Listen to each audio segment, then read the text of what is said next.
Hey Facebook, it's Rebecca. Yes, I changed my look today. I got tired of making videos. I don't know how many videos I made today, but I got tired of making videos in the same outfit. So I decided to let my hair down, which it absolutely needs to be washed, but whatever. I just wanted to give you a little bit of information about today's installment. It's actually my favorite installment because I hold people to this idea all of the time. Today's installment is called Full Disclosure. It is number 4 in my 5 installment series for 4 weeks. This is week 3. And I'm excited to talk about this one. Not very long today, but just want to put it out there. You know, what kind of face are you putting out? Full disclosure is about letting people in, being exposed, being transparent. And what I've learned is that if you don't fully disclose who you are, you can ruin relationships. You can wreak havoc on your life. Too many people experience too much failure, too much sadness, too much conflict because they don't want to be true to who they are. And then we, as people in society, we don't hold people accountable for being who they're supposed to be. But that's because usually we're walking around with our own issues. When you elect to be transparent, when you fully disclose things about yourself, you are saying that you're going to have to take me as I am. You're going to have to accept me. And I'm also going to have to understand that everybody's not going to accept me for who I am. And in some things, it may take a long time to accept me for who I am. That being said, living the best life, you can't live a best life when you have lied, embellished, omitted things about who you are. The great thing about me cutting my hair a couple years ago was that I had gone through a situation where I was stripped naked about my faith, about, just who I was and what I was trying to be, because I had fallen out of the scene for so long during my marriage that was very rough and had a lot of conflict mentally and all of that. I was not the Rebecca that I used to be. And so in doing that and going through that, I was off the scene. So when I came back, I'm trying to save face for a whole lot of things. Why I didn't finish this degree, or trying to reinvent myself in that same light when I would realize I was different than that. It was no longer important to me to live to anybody else's expectations. It was all about me. As a kid, I didn't really, I did what I needed to do, but there was a certain amount of expectation, but I just didn't let people know about it. But I managed to live a little bit of me, and then I got married, and then from there, things, changed a little bit, and so I was scratching my way back. But then 2 years ago, when I did, get ill and things changed for me, my mentality had to change. Life became way more precious, and me spending my time with people became way more important for me, which means that I didn't want people in my life who weren't going to be real people. People who work with me, who are around me all the time, know that I speak my mind. And it's not in a mean way. It's in a very direct way.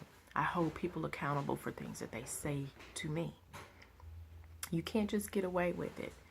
In professional situations, friendship situations, romantic situations, I never let anybody avoid being them true selves. And if they have a problem being who they're supposed to be, then they're out. Okay? Now, that's sometimes easier said than done for many people. But you owe yourself, A, to be a truthful person, and B, to hold other people to that same, level. When we live in truth, when we fully give ourselves, we are saying to people that we care about ourselves, we care about what we put into our lives. So Think about it. And I mean, really think about it. How authentic, how transparent are you really to your families, your friends, your loved ones, your relationships? Just 2 days ago, I was introduced to a man via phone back in DC. And he got some information and he wanted to meet me. But of course, I'm here.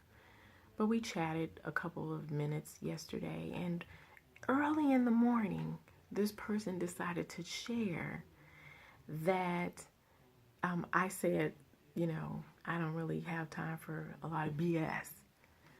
And his comeback was, well, everything that sounds like BS is not BS. And I had never heard that response before. So he explained. And what he explained was really about his agenda with women. And that is, I'm not going to always have time or be available when you want. But you'll have to believe me as to why, because I'm not doing anything. I'm just choosing not to, I have other things to do, or I'm choosing not to spend time with you.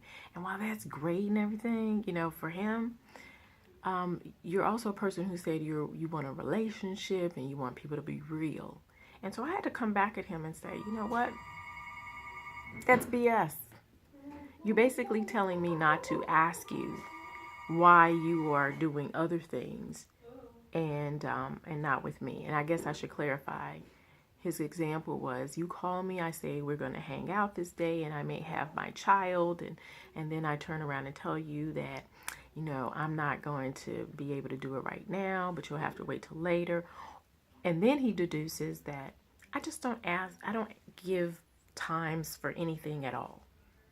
And that's when I had to turn around and say, that's BS. I don't need that. No one needs that. And so what did I do?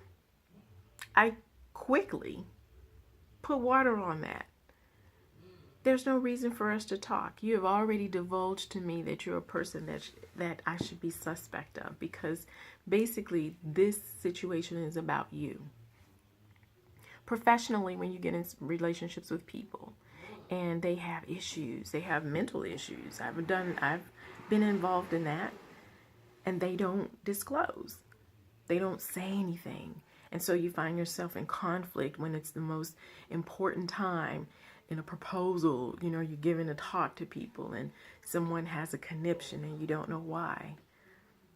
But fully disclosing that information or being transparent would have allowed for that, a cushion to be built in, a buffer.